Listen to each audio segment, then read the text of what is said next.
The Silken Vale Inn, the bustling town of Amara, nestled between rolling hills and an azure sea, there lived a craftsman named Elias.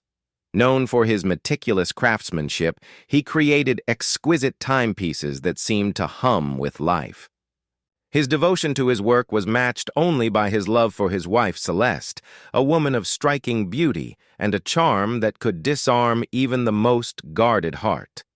Their love story was the envy of the town. Elias had married Celeste after a whirlwind romance, believing her to be his soulmate. She was his muse, the subject of countless sketches, and the reason behind the intricate designs of his finest clocks. To Elias, Celeste was perfect, a gift bestowed by fate. But beneath the gilded surface of their life together, cracks began to form. It started with whispers in the market square. The baker's apprentice claimed he saw Celeste in the company of another man, an aristocrat known for his charm and wealth. Elias dismissed these murmurs as idle gossip, refusing to believe that his wife, his Celeste, could be anything but faithful. Then came the nights when Celeste returned home late, her explanations vague and her laughter brittle. The warmth in her eyes, once reserved for Elias, seemed to flicker like a candle fighting against the wind. Determined to uncover the truth, Elias devised a plan. He gifted Celeste a clock, an intricate masterpiece adorned with a delicate silver bird. Unbeknownst to her, the clock contained a hidden compartment with a slip of paper that read, "Where your heart leads you, so will I." One evening, while Celeste prepared to leave, Elias feigned exhaustion and retired early to bed. As soon as the door clicked shut behind her, he followed her into the night, his heart pounding like a drumbeat of betrayal. Through the shadowed alleys and under the pale moonlight, he trailed her to a grand estate at the edge of town. There, she disappeared inside, greeted by a man whose embrace was far too familiar. Elias watched from the shadows, his chest tight with heartbreak and fury. He saw enough to confirm what he had feared but hoped wasn't true. The next morning, Elias greeted Celeste with the same tender smile he had worn for years, though it now concealed a storm brewing within him. He said nothing of the night before, instead pouring his anguish into his work. Days turned to weeks, and Elias unveiled his latest creation, a clock unlike any he had ever made. It was enormous, a towering structure placed in the town square, its face adorned with gears that shimmered like tears in the sunlight. At its unveiling, he gathered the townsfolk, including Celeste and the man she had betrayed him with. When the clock struck noon, it began to chime, its melodies weaving a tale of love, betrayal, and heartbreak. Hidden within the mechanism was a delicate automaton, a silver bird trapped in a cage, fluttering its wings but unable to escape. As the crowd applauded, Elias turned to Celeste, his voice steady yet laced with pain. "The truth, like time, cannot be hidden forever." Celeste's face paled as the crowd murmured, realization dawning. The man beside her shifted uncomfortably, but neither dared to speak. Elias walked away from the crowd, leaving behind the clock, a monument to a love shattered but not forgotten. In time, he would find healing, but the clock would remain, its silent hands a reminder of the cost of betrayal. And in the town of Amara, the tale of the silken veil that unraveled became legend, a story whispered in hushed tones about love, trust, and the painful clarity of time. The clockmaker's legacy. Months had passed since the unveiling of Elias's masterpiece in the town square. The clock, now a landmark, stood as a constant reminder of the betrayal that had once shattered his world. Yet, for Elias, life had moved forward, not in the way it once had, but in a way he never imagined. After the public revelation, Celeste had disappeared from Amara. Whispers claimed she fled to the city with the man she had betrayed Elias for, while others suggested she was living in solitude, consumed by regret. Elias chose not to dwell on the rumors.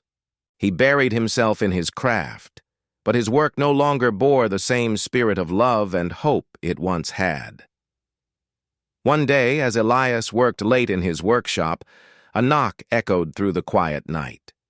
He opened the door to find a young woman, no older than 18, holding a small, worn clock. Her hands trembled as she extended it toward him. "Master Elias," she said, her voice soft but urgent, "this clock belonged to my grandmother. It was the last gift my grandfather gave her before he passed. It stopped working, and I've heard only you can bring it back to life." Elias studied the clock, a simple design, yet elegant in its craftsmanship. Something about it stirred a forgotten warmth in him. He nodded and invited her inside. As he worked, the girl watched in silence until curiosity got the better of her. "I've seen the great clock in the square," she said. "The one with the caged bird. Is it true that it tells a story?" Elias paused, his tools hovering over the delicate gears. "It tells the story of time," he replied, "of how it reveals truths we may try to hide." The girl tilted her head, sensing a deeper meaning but choosing not to press further. Instead, she asked, "Do you believe time can heal too?" Elias looked up, meeting her gaze. Her question lingered in the air, and for the first time in months, he allowed himself to ponder it. As days turned to weeks, the girl returned frequently, bringing other broken clocks and heirlooms for Elias to repair. Her presence was a quiet balm to his wounded spirit. She spoke of her dreams of becoming an artist, her sketches inspired by the intricacies of his work. One evening, as they shared tea in the dim glow of the workshop, she asked, "Do you ever wonder about her?" "Celeste." Elias stiffened but nodded. "I do," he admitted, "but not in the way I used to. I wonder if she's found what she was searching for." Unbeknownst to Elias, Celeste had indeed returned to Amara, though she kept to the outskirts of town. Time had not been kind to her, and the life she had chosen with the aristocrat had crumbled. Left alone and penniless, she sought refuge in a modest cottage, far from the bustling markets where her name was still spoken in hushed tones. One day, she ventured into town and found herself drawn to the great clock. She stood before it, her fingers tracing the metal bird in its cage. Tears streamed down her face as she realized the depth of Elias's pain and artistry. In a moment of resolve, Celeste made her way to Elias's workshop. She found him there, working alongside the young artist who had become his apprentice. Elias turned to see Celeste standing in the doorway. Her beauty had faded, replaced by a weary fragility. She met his gaze, and for the first time, he saw not the woman who had betrayed him, but someone broken, seeking redemption. "I came to apologize," she said, her voice trembling. "Not to ask for forgiveness, I don't deserve that, but to tell you that I see now what I destroyed. And I am sorry." Elias regarded her in silence, then nodded. "Apologies can't change the past, Celeste, but perhaps they can shape the future." With that, he returned to his work, leaving Celeste to find her own path forward. Over time, the young apprentice's artistry flourished under Elias's mentorship. Together, they created clocks that were not only beautiful but told stories of resilience, growth, and the unyielding march of time.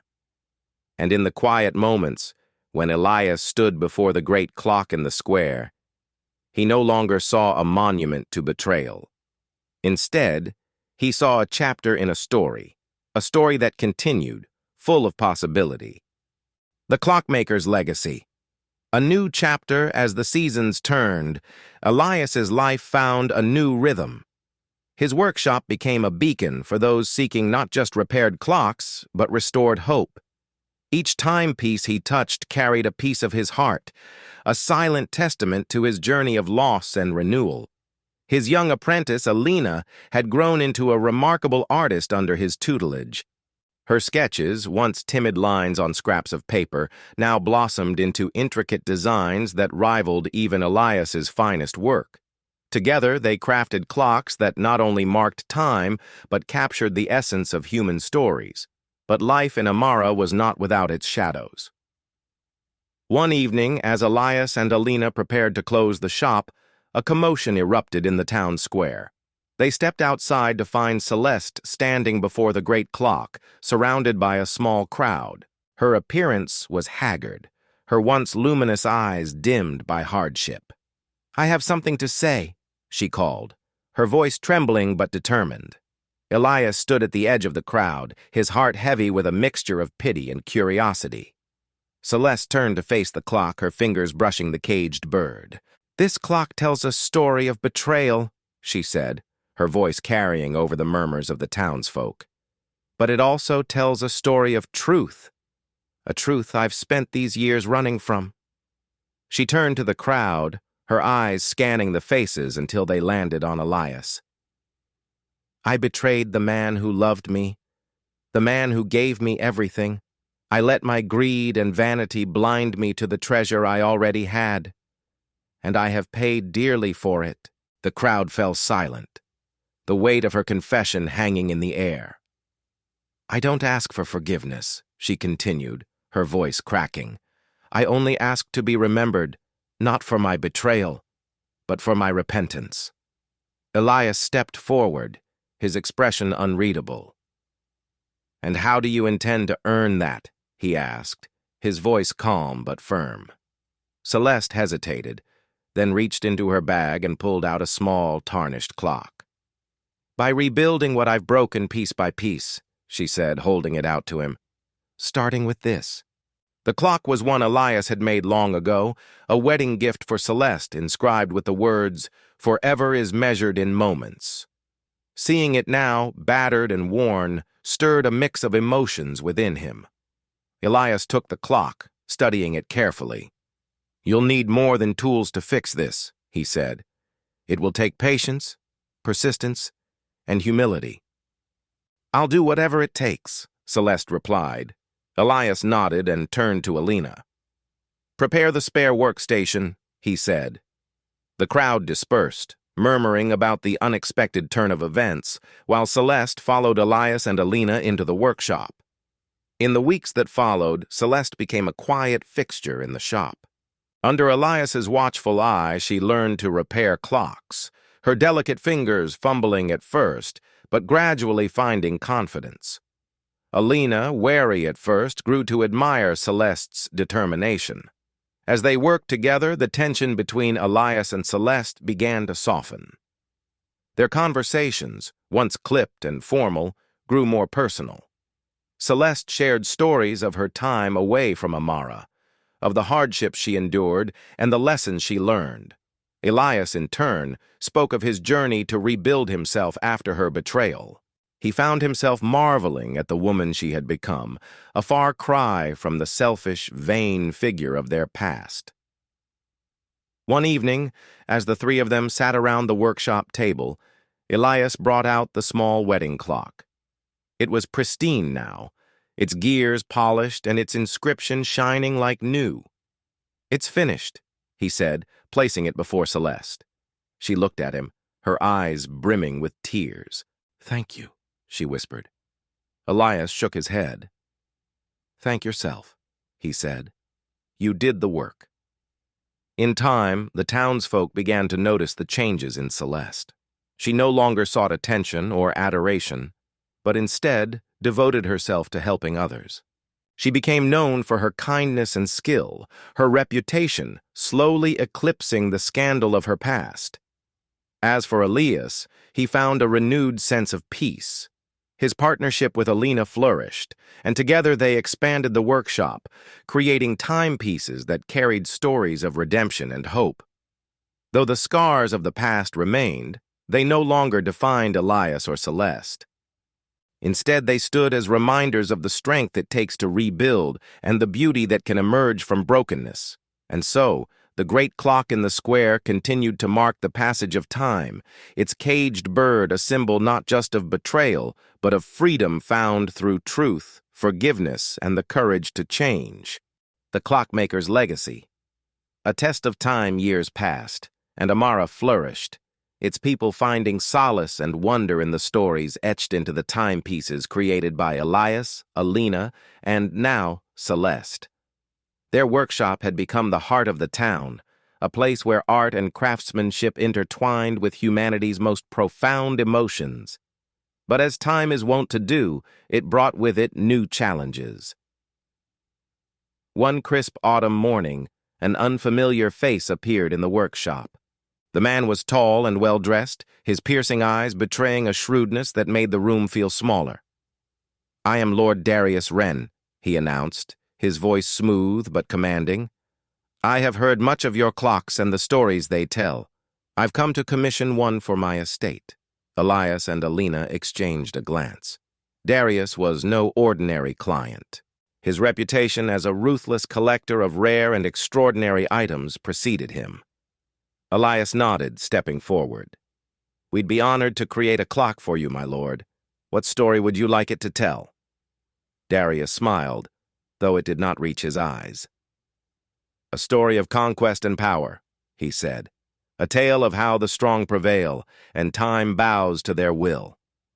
The request unsettled Elias. His clocks were about humanity's shared struggles and triumphs, not glorifications of dominance. But before he could respond, Alina spoke. "We accept your commission," she said, her voice steady but measured.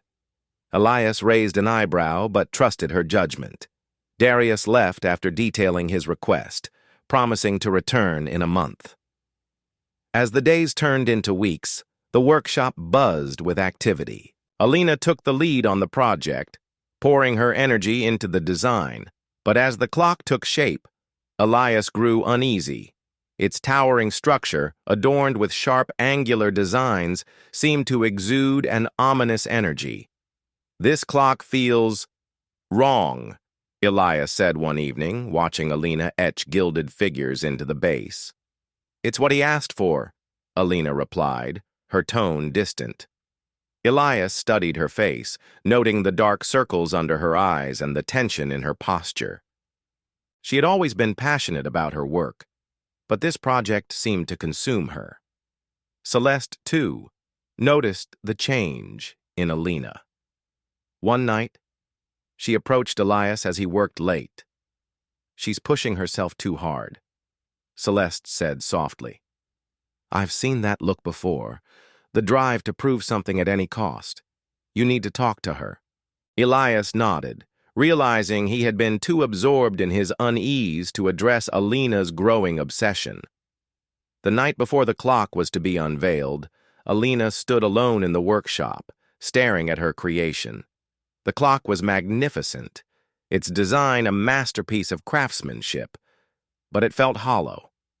She had poured so much of herself into it, yet it did not resonate with the stories she loved to tell. Elias entered quietly, placing a hand on her shoulder. "It's beautiful," he said. "It's not," Alina replied, her voice trembling.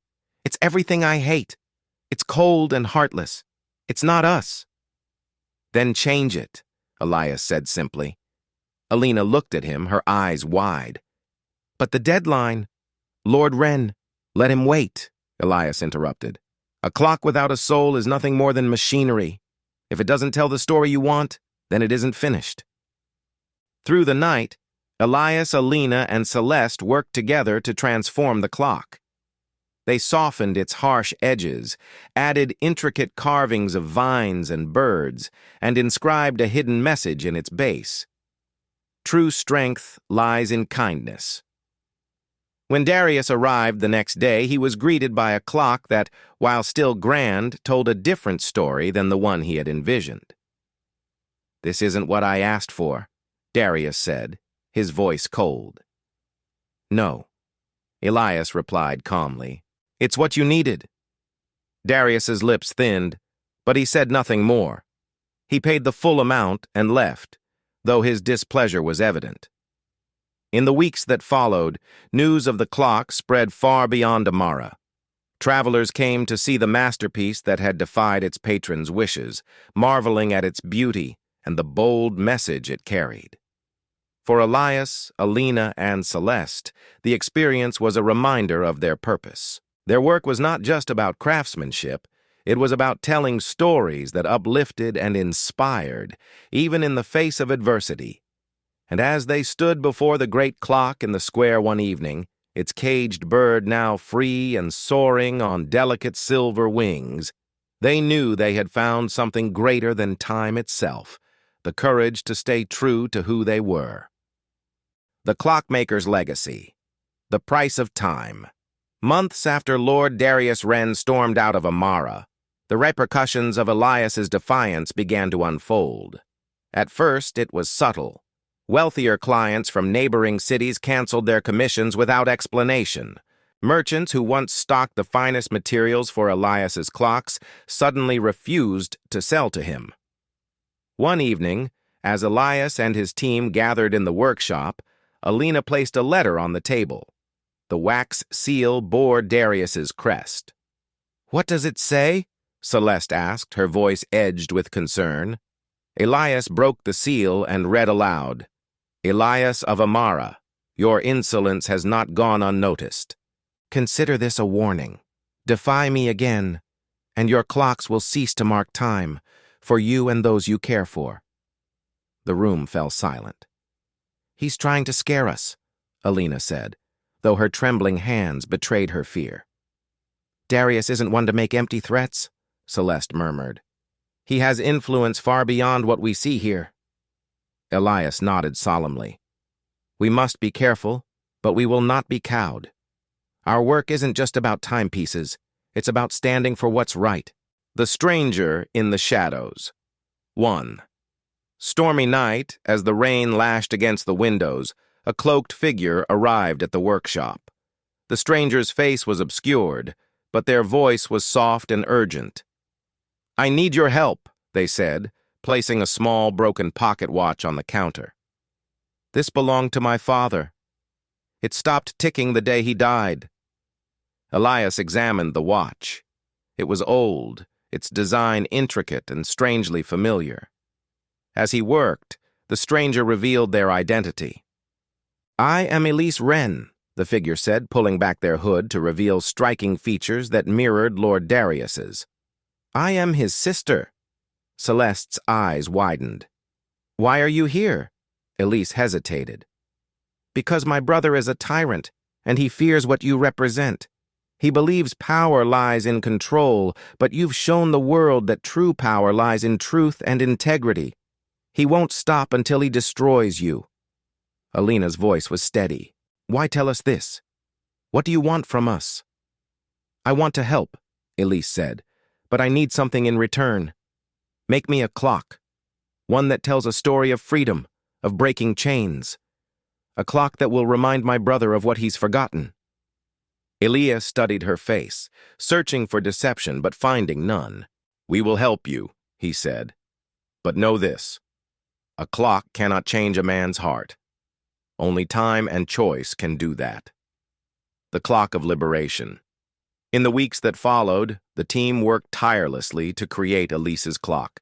It was unlike anything they had ever made, a towering structure adorned with imagery of chains breaking apart, doves soaring into the sky, and a central figure holding a lantern that cast light in all directions. Hidden within the clock was a delicate mechanism. At the stroke of midnight, the lantern would shine its brightest, and the doves would take flight, circling the clock's face before returning to their perches. When it was complete, Elise marveled at its beauty. "This is more than I could have hoped for," she said. "But how do we get it to him?" Elias smiled faintly. "We don't. You do. It's your story now."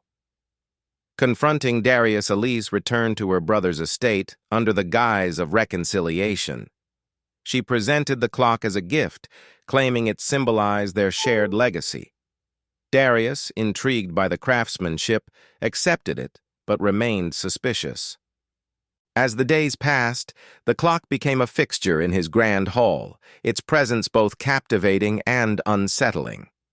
On the first night it struck midnight, Darius watched in awe as the lantern shone and the doves took flight. But as their wings cast shadows on the walls, he felt an unfamiliar pang. a flicker of doubt in his unyielding confidence. Each night, the clock repeated its performance, and each night, Darius found himself drawn to it, unable to look away. He began to question his actions, his choices, and the legacy he was building. The reckoning. Weeks later, Darius arrived in Amara unannounced and unarmed. He walked into Elias's workshop, his face a mix of anger and vulnerability. "You dare to send my own sister against me?" he growled. Elias met his gaze calmly. "She came of her own will. We merely gave her the tools to speak a truth you've long ignored." Darius clenched his fists, but his voice softened. "That clock, it haunts me. It whispers of chains I cannot see and choices I cannot make.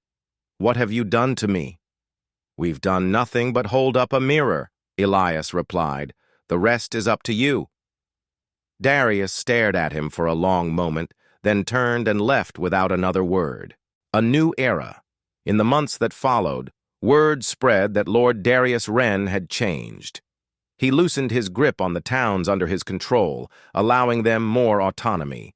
He began commissioning works of art that celebrated freedom and compassion, including another clock from Elias, a smaller, humbler piece, the clockmaker's legacy, the whisper of eternity. As peace settled over Amara and its neighboring towns, Elias's workshop became a sanctuary for those seeking more than mere craftsmanship. People came from far and wide, bringing not just broken timepieces, but broken spirits, hoping to leave with something more profound, a story woven into the fabric of their lives. But the echoes of the past are not easily silenced. The arrival of the wanderer. One dusky evening, as Elias prepared to close the workshop, a man dressed in tattered robes appeared at the door. His face was shadowed by the brim of a wide hat, but his voice was unmistakably commanding. "I seek the clockmaker who defied Lord Wren," the man said. Elias stepped forward, studying the stranger. "You found him. What do you need?" The man reached into his satchel and pulled out an artifact unlike anything Elias had ever seen. It was a clock, or what remained of one, a circular face encased in a tarnished bronze frame, its hands frozen at midnight. The mechanism within ticked faintly, though its rhythm was erratic, as if it were struggling against the very concept of time. "This is the eternity clock," the man said. "It's older than any of us, and it carries a burden too great for one lifetime. I've safeguarded it for decades, but my time is nearing its end.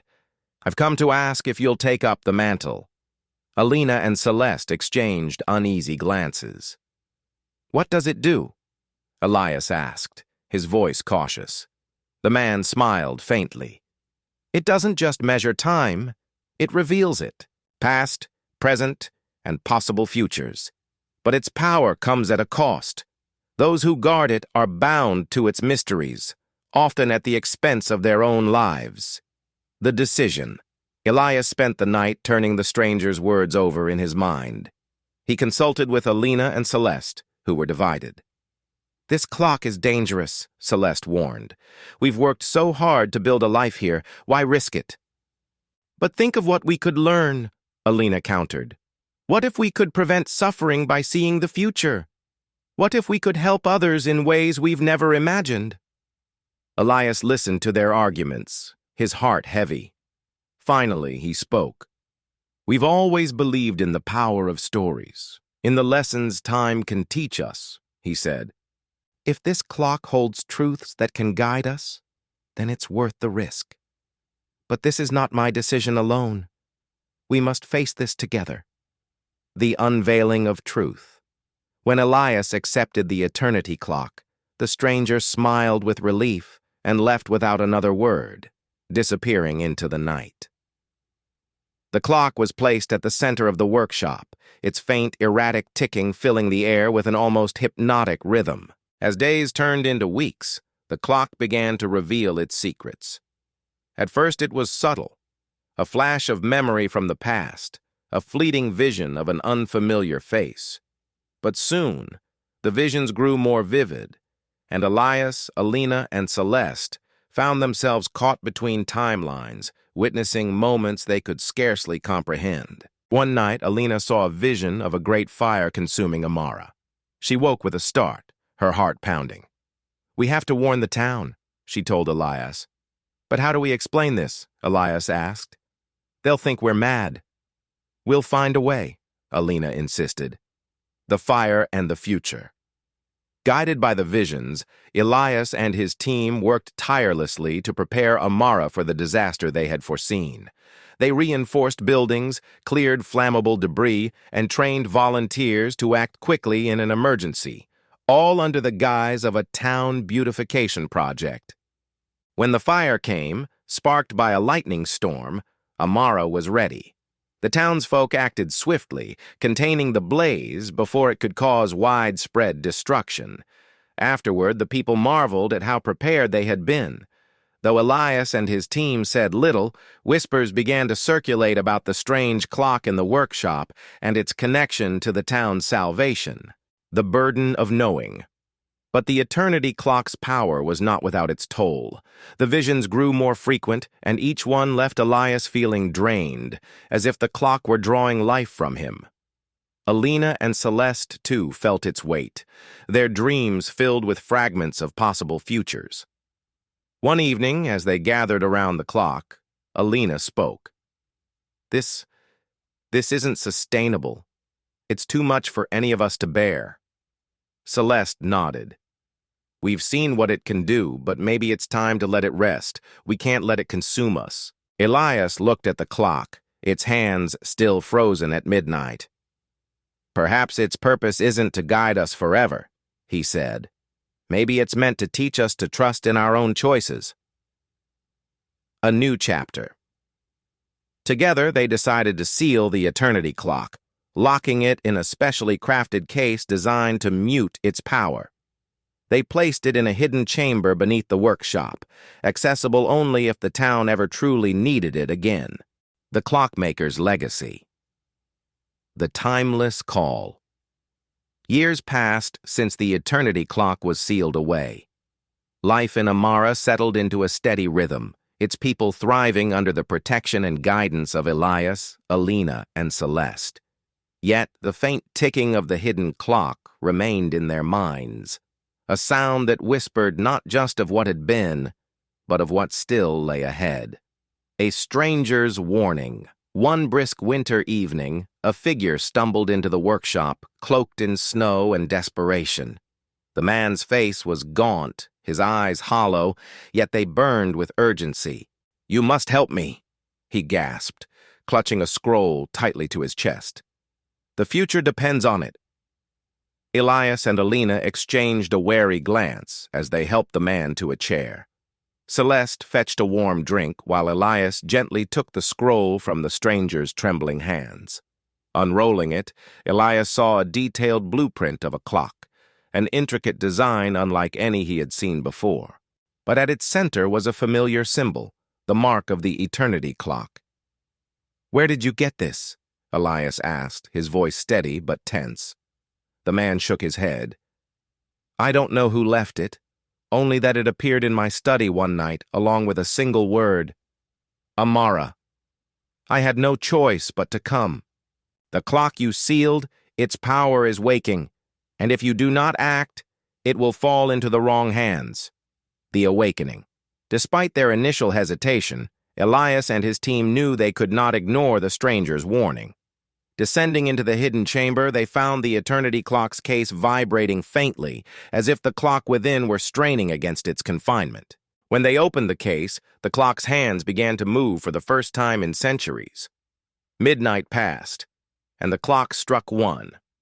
With each chime, the room seemed to ripple, time itself warping at the edges of their perception. A vision enveloped them. A shadowy figure standing atop a hill, commanding a massive army. The lands below were ablaze, and the sky was darkened by clouds of ash. At the figure's feet lay the shattered remnants of the eternity clock. "This is what happens if the clock is destroyed," Celeste whispered, her voice trembling.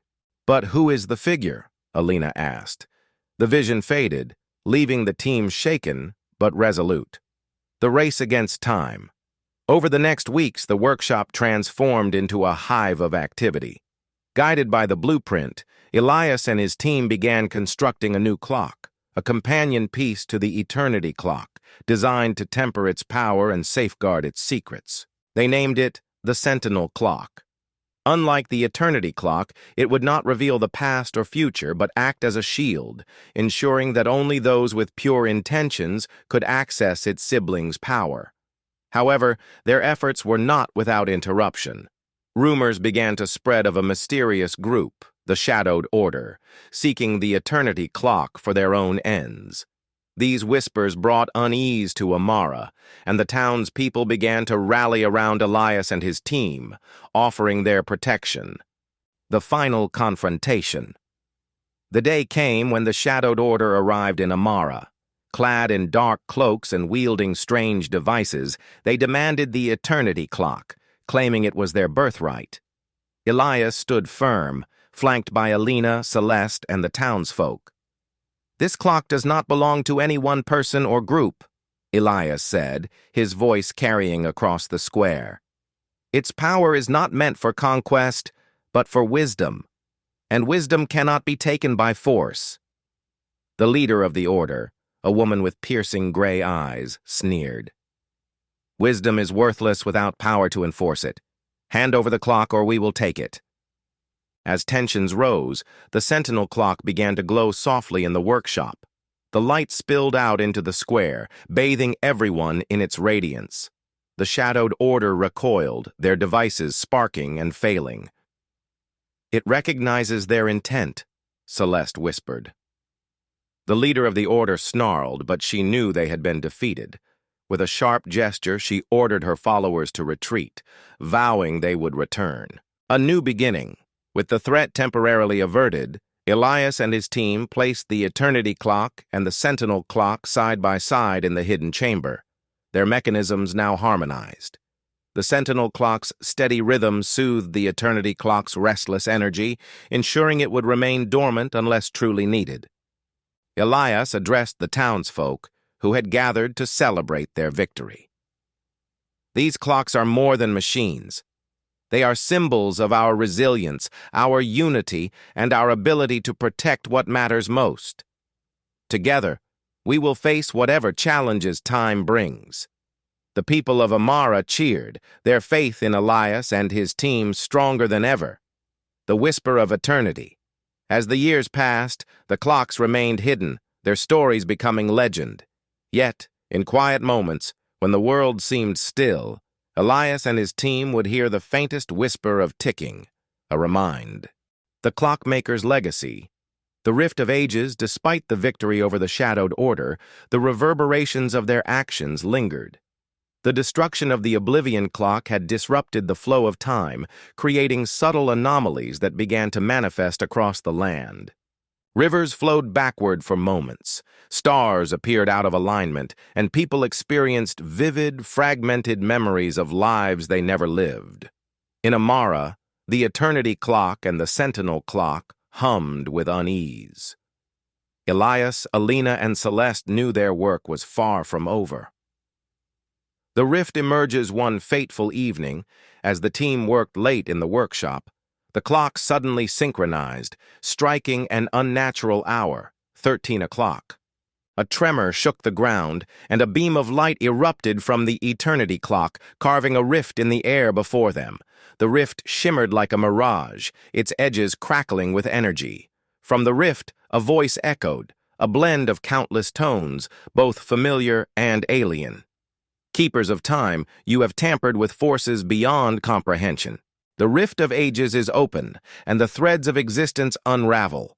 Balance must be restored, or time will collapse into chaos." As the voice faded, the rift stabilized, revealing glimpses of other worlds and timelines. The Council of Clocks. Determined to prevent catastrophe, Elias and his team sought guidance. Elise Wren suggested they consult the Council of Clocks, a secretive group of sages and artisans who were said to be the original keepers of the eternity clock's secrets. The journey to the council was perilous. Hidden in a remote mountain range, their sanctuary was protected by illusions and temporal traps. Time moved unpredictably as the team climbed, aging them slightly one moment and reversing it the next. When they finally reached the sanctuary, the council welcomed them with cautious curiosity. "You bear the burden of the clocks," said an elder named Zephyra. "Few understand their power, and fewer still survive its weight." Elias explained the rift and the anomalies. Zephyra nodded gravely. "The Oblivion Clock's destruction has torn the fabric of time. The rift must be sealed, but it requires a sacrifice, a piece of time itself." A daring plan, the council revealed a plan to restore balance. Forge a new artifact, the Key of Continuum, using shards from both the Eternity Clock and the Sentinel Clock. The key would allow them to seal the Rift of Ages, but at a cost. Whoever wielded it would lose their connection to their own timeline, existing outside of time forever. "I'll do it," Elias said, without hesitation. "No," Alina interrupted. "You've already given so much. This is something we decide together." After a heated discussion, it was Celeste who spoke with quiet resolve. "I'll do it. My life has been shaped by the clocks, and this is my chance to ensure their legacy continues. You two have more to give to this world." Though reluctant, Elias and Alina agreed, knowing Celeste's courage matched her love for their shared work. Forging the key back in the hidden chamber, Elias and Alina carefully extracted shards from the two clocks, their mechanisms groaning as if in protest. With guidance from the council, they forged the Key of Continuum, a glowing, intricate device that pulsed with the energy of countless timelines. As Celeste took hold of the key, the rift began to pulse, responding to its presence. "This is it," she said, her voice steady. "Whatever happens, remember that the clocks and the people we've helped are worth it." Sealing the rift, the team approached the Rift of Ages, which had grown more unstable, spilling fragments of other worlds into their reality. Celeste stepped forward, holding the key high. The rift's chaotic energy surged, pulling her toward it. "I'll see you again," Celeste said, though her words carried an uncertainty they all felt. With a brilliant flash, the Key of Continuum merged with the rift, sealing it shut. Celeste was gone. The legacy of the rift. Though the rift was closed, its impact lingered. The anomalies ceased, but the people of Amara spoke of a strange calm, as if time itself were breathing easier. Elias and Alina mourned Celeste's absence, but honored her sacrifice by continuing their work, crafting clocks that carried fragments of her spirit. The Eternity and Sentinel clocks were restored, their mechanisms now silent but no less powerful. A whisper in time one. Quiet evening, as Elias worked alone, he felt a familiar presence. The Eternity clock emitted a soft glow, and for a moment, he heard Celeste's voice. "Time is not a barrier, Elias. It's a bridge. I'm still with you." The glow faded, but Elias smiled. He knew their story was far from over. Time always found a way to bring them back together. The clockmaker's legacy. Beyond the rift. Time had been altered, shifted in a way that none of them fully understood. Though the Rift of Ages had been sealed and the anomalies ceased, the ripple effect continued to stir the threads of fate. In the silence that followed Celeste's sacrifice, Elias and Alina, now the only surviving keepers of the clocks, faced a new era. They dedicated themselves to preserving the clock's legacy, continuing to craft new timepieces that reflected the deeper truths they had uncovered. But deep within the machinery of time, a whisper still stirred, a soft call that reached across the veil. Celeste's new path. After her sacrifice, Celeste had vanished from the mortal world, lost in the strange realm beyond the rift. It was not a realm of void or emptiness, but of timelessness, where past, present, and future intermingled. Celeste wandered through landscapes that shifted with every thought. Worlds formed and reformed like a dream, and yet she knew it was not a dream. This place was beyond even time's reach. In the distance, a figure appeared, an old woman, her face familiar yet strange. "You are not the first to cross the threshold, Celeste," the woman said, her voice a gentle echo of countless voices. "And you will not be the last. The key of continuum binds you now, but it also opens doors to places untouched by the ticking of the clock." Celeste's heart quickened, but she remained calm. "Where am I? What is this place?" "This is the nexus, the space between worlds, between the strands of time.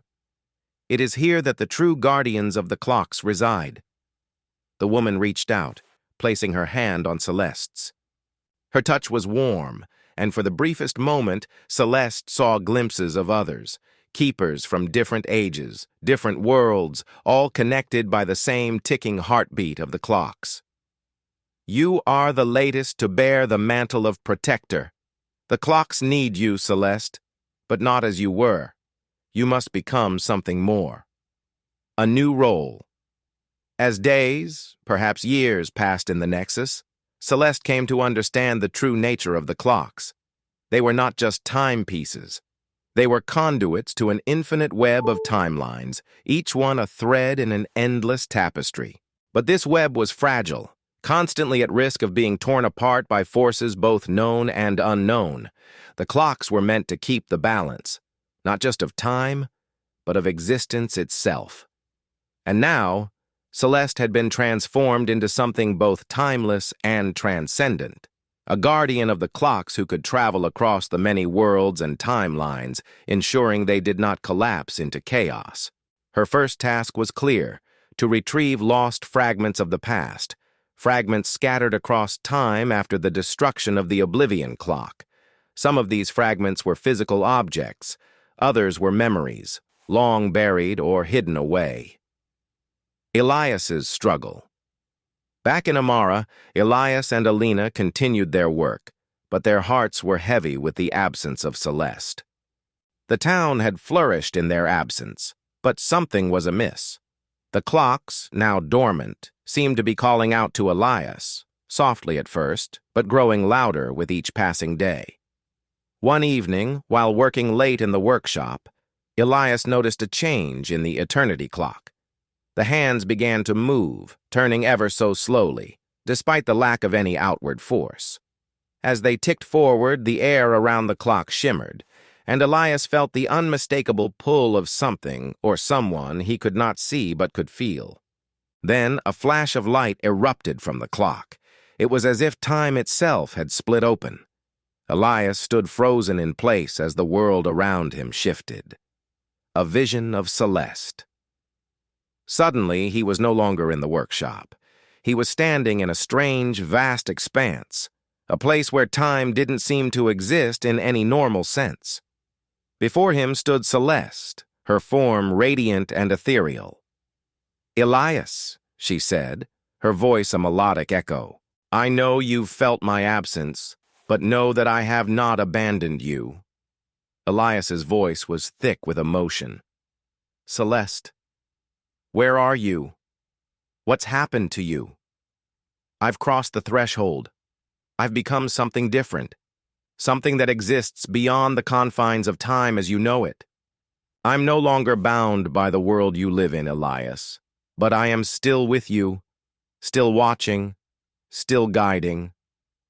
Her form flickered, and for a moment, Elias could see the old Celeste, the woman he had known, her eyes filled with the same determination, the same fire. "What do I do, Celeste?" Elias asked, his voice breaking. "The clocks. They're calling to me. I don't know what to do next." "You have a choice," Celeste replied. "The clocks are not just about preserving time. They are the key to understanding existence itself. The rift of ages was only the beginning. The real work, the real danger, lies ahead." As the words hung in the air, the world around them began to ripple, as if time itself were folding in on itself. "You must understand, Elias. The clockmaker's legacy, the loom of time. The subtle disruptions that began to appear around Amara were just the beginning. The sky seemed to quiver at twilight, the edges of the clouds tinged with a strange iridescence that seemed almost unnatural. The wind carried whispers, not of the present, but of futures that could be, or might have been. Time, once a steadfast companion, had begun to betray them. Elias, Alina, and the people of Amara were not just standing in the face of a changing world. They were standing at the edge of a catastrophe that threatened to unravel everything.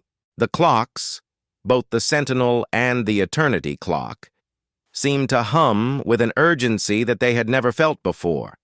Their delicate mechanisms had once represented the balance of time, but now they felt as if they were trembling, as if something was pushing against their gears from the other side of existence. The dark loom unveiled. As the days passed, Elias and Alina became more aware of an insidious presence, something dark, ancient, and relentless, woven through the fabric of time itself. The clocks had whispered of this power before, but now they could feel it in their very bones. This presence was known as the loom, a force that existed beyond the reach of the clocks, beyond time's ticking order. The loom was the source of all entropy, the unraveling thread that sought to dismantle the very concept of existence. In the quietest hours of the night as the town slept, Elias pored over the ancient texts he had uncovered over the years. His fingers ran across the pages of the chronicles of the eternal gears, deciphering long-forgotten prophecies. It was there, buried in the margins of a map, that he found the warning. The loom shall awaken when the clock's guardians falter, and all threads of time shall converge upon a single moment. The keeper must weave the final stitch, but beware. The loom never forgets. "What is the loom?" Alina asked, her voice filled with both fear and curiosity as she joined Elias by the flickering candlelight. Elias's eyes were wide with realization. It is the force that controls entropy, the very essence of decay. It is not content with simply breaking time. It seeks to unravel all that is and ever will be. If the loom awakens fully, there will be nothing left to save. Celeste's unseen hand. Though Celeste had been lost to time, her connection to the clocks remained. The Nexus had shown her the interwoven tapestry of all timelines, and she understood more than anyone the true nature of the loom. But she was no longer confined to one world or one existence. She had become an entity beyond the laws of time, a presence that could reach through the cracks in reality, offering guidance when it was needed most. In the quiet hours of the night, when the clocks struck an unnatural hour, Elias felt Celeste's presence again. It was fleeting, but real. Her voice, like the faintest breeze, whispered through his thoughts. "Elias, the loom is waking. It will come for the clocks, for you, for everything. You must act, but be warned. This time, the cost will be greater than you can imagine. The loom seeks not just to destroy, but to consume." The urgency of her words drove Elias and Alina to take action. They knew that they couldn't face this threat alone. They needed to find others, those who could help them understand the loom's true nature and how they could fight it. Gathering allies. Elias and Alina reached out to the remaining members of the Council of Clocks. These sages and artisans, though scattered and reclusive, held the knowledge that could help stop the loom from fully awakening. Some had once been part of the original group that had designed the clocks, while others had studied time and its very nature. Elise Wren, still loyal to the cause, arrived with a group of fighters, knowing that the threat they faced now was not one of swords and shields, but of something far more insidious.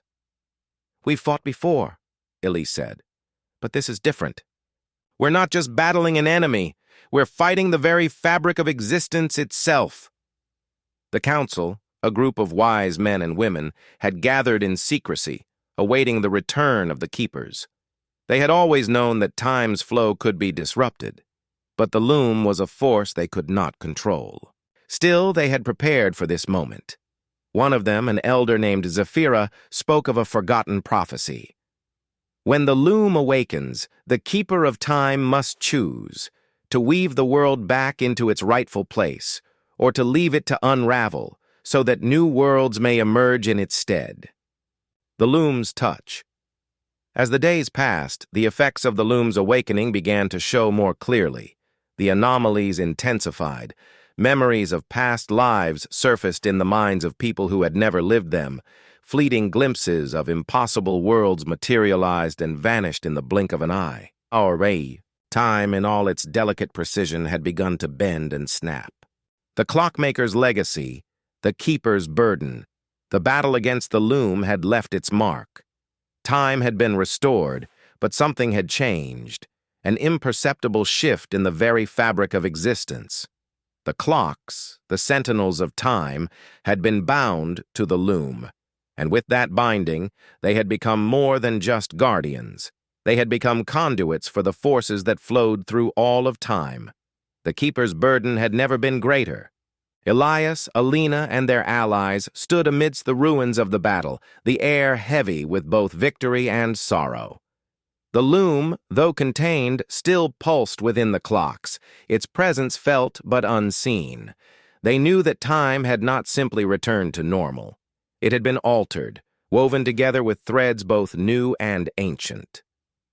The keeper's vigil days passed, then weeks, and yet the world remained on edge. Elias could feel it most acutely, the delicate tug of time's threads, like the faintest whisper in the back of his mind. It had become a part of him, and in some ways, a part of Alina, too. Their connection to the clocks was now deeper than ever before. They were no longer merely timekeepers. They were the lifeblood of the world's order, and that weight pressed down on them daily.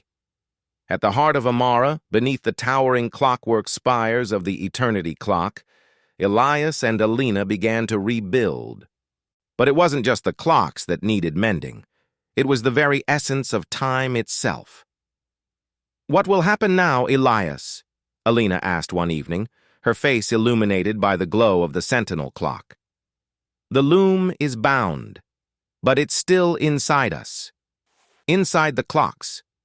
Will it stay there forever?" Elias sighed, his fingers tracing the edges of the ancient timepieces. "I don't know. The loom's influence may never leave completely, but we can control it, contain it, as we've always done. The true question is, how do we ensure it never wakes again?" Alina looked out into the distance, as though she could see the very threads of time stretching far beyond the horizon. "We can't stay here forever, Elias. The loom, it's part of the clocks now. And that means the clocks themselves are not just guardians. They are the key. If the loom were to escape, it would consume everything." Elias nodded gravely. "Then we must continue our work. We'll strengthen the bonds between the clocks and make sure the balance is maintained, but we can't do it alone." The gathering of the keepers. Knowing the weight of their responsibility, Elias and Alina reached out to those who could help them, the remaining members of the Council of Clocks. Elise Wren, once a fierce fighter, had turned her attention to the study of the clock's deeper secrets. Zephira, the elder who had once spoken of the prophecy, now worked tirelessly alongside Elias, unraveling the mysteries of the clock's connection to the loom. Together, they formed a new order, the Keepers of the Tapestry. It was their duty to ensure that the loom remained bound, and that time, in all its forms, remained in balance. But the work was not easy, and as the years passed, the team faced the growing uncertainty that something darker was still lurking, something they could not yet understand. Celeste's echo. Though Celeste had sacrificed herself, her presence lingered. Her voice had been a guiding force during the battle, and now, as Elias and Alina continued their work, they began to feel her influence once more. It was subtle at first, just the faintest echoes of her thoughts, like the ripples in a pond that never quite disappear. One night, as Elias worked late in the workshop, the clocks hummed in unison, their tick-tock a steady rhythm that seemed to guide his actions. And then, in a soft voice, like the whisper of a memory long past, Celeste spoke. "Elias, the loom may be bound, but its threads are endless. I cannot reach you fully, but I can still warn you. Time is not linear, and the forces that seek to unravel it are more ancient than you know. Beware the weavers. They are coming for the clocks." Elias froze. The weavers? He had never heard of them, but the name felt familiar, like a forgotten shadow lurking at the edges of his memory. The weavers of time. The next few days were filled with research and frantic preparation. The weavers were not a known faction, not like the Shadowed Order or the Ancient Council of Clocks. They were something older, something that had existed before the first clock had ever ticked. The weavers were the ones who had spun the threads of time into existence in the first place, entities older than the concept of time itself. They were the origin of the loom, not its creation, but its essence, creatures that existed outside of time, who could manipulate its threads as easily as one weaves fabric. They were beyond good and evil, beyond mortality and immortality. And they had one goal, to reclaim the loom and its power, to unbind the threads of existence and reshape reality in their image. The clockmaker's legacy, the weaver's approach. The final days before the weaver's arrival felt like a tightening noose around the world's neck. Elias, Alina, and their newfound allies, the keepers of the tapestry, worked tirelessly to prepare. Every clock in Amara had to be fortified, every mechanism analyzed, every shard of knowledge examined. They knew the weavers would not be content with merely reclaiming the loom. They would seek to destroy the world's delicate balance and remake it in their own image. The Keepers' Alliance. The Keepers were not just scholars or artisans anymore. They had become soldiers, protectors of time itself. The gathering of minds from across the land had created an unlikely but powerful alliance. Some had been part of the Council of Clocks, but many were newcomers, each bringing their unique skills and knowledge to the cause. Elise Wren, the warrior who had once fought with sword and shield, now wielded an ancient artifact, a time-forged blade known as Chronoslash. Its edge was said to cut through the very fabric of reality itself, though its true power had never been fully revealed. She was joined by Terran, a mystic from the far north who could manipulate the flows of time in subtle but powerful ways. And there was Zephyra, the Elder, who had deciphered the ancient texts and prophecies of the loom's origins. "We cannot face them head-on," Zephyra said one evening as the keepers gathered around a map of Amara, illuminated by the glow of the eternity clock. "The weavers are not bound by time as we are. Their power transcends the limits we know. But the clocks, they are our only hope. If we can use them, we may be able to create a shield around Amara, a barrier that can protect us long enough to defeat the weavers." Elias nodded, feeling the weight of their responsibility. "The clocks are the key. We'll need to reinforce their power, align them in such a way that they create a temporal field, one that traps the weavers in a loop. It won't stop them permanently, but it will buy us time."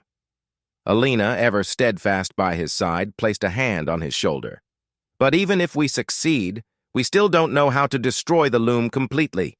How do we sever its ties to the weavers?" Elias looked out over the horizon, where the first whispers of twilight were beginning to creep into the sky. "We don't need to destroy it. We need to bind it once more, closer than before, deeper within the very heart of time. The loom's coming." The days passed in a blur of preparation, but there was no escaping the growing sense of dread that accompanied the approach of the weavers. The clocks had begun to hum louder, their rhythms disrupted by an unseen force.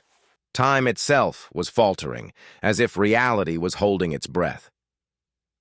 On the eve of the weaver's arrival, Elias stood alone in the workshop beneath the great clock towers. The sentinel clock, the symbol of Amara's resilience, stood silent and still as though waiting for something. In the center of the room, the eternity clock's face pulsed with a strange energy, its hands slowly moving backward. "Time is fracturing," Celeste's voice whispered through the ether, clearer than it had ever been before. "The weavers will come, but they are not like us. They are ancient, older than the clocks, older than the very first tick of time itself. They are not bound by the laws of creation, only by their will. And their will is destruction." Elias's breath hitched as he heard her voice. He hadn't expected it. He hadn't dared to hope for it. But there she was, still reaching across the veil of existence. He closed his eyes, letting her words sink in. "You must be ready. The loom will seek to undo what you've done. But remember, you are not alone. Trust the bonds you have forged, the alliances you've made. The weavers cannot be fought alone. Their strength is in their unity, but yours will be in the connections you've formed." Elias turned toward the clock's face, his heart pounding. "I will not fail you," he whispered, his voice carrying a quiet promise. The weaver's arrival. It was just after midnight when they arrived. The sky split open like a wound, and the air turned cold. The clocks trembled, their mechanisms clicking and spinning out of sync as the first weaver emerged. The creature was like a shadow, its form shifting as though made of the very fabric of time. Its face was a mask of shifting gears and ethereal light, and its eyes, if they could be called eyes, seemed to pierce through Elias, through Alina, through all of existence. Behind it came more, beings with no true form, their silhouettes fluctuating between moments, sometimes solid, sometimes completely formless. They were the weavers, timeless entities who wove and unraveled reality with their touch. Elias stood firm, his heart steady despite the overwhelming presence of the creatures. He reached for the ancient key of continuum, the artifact that had once been used to bind the loom.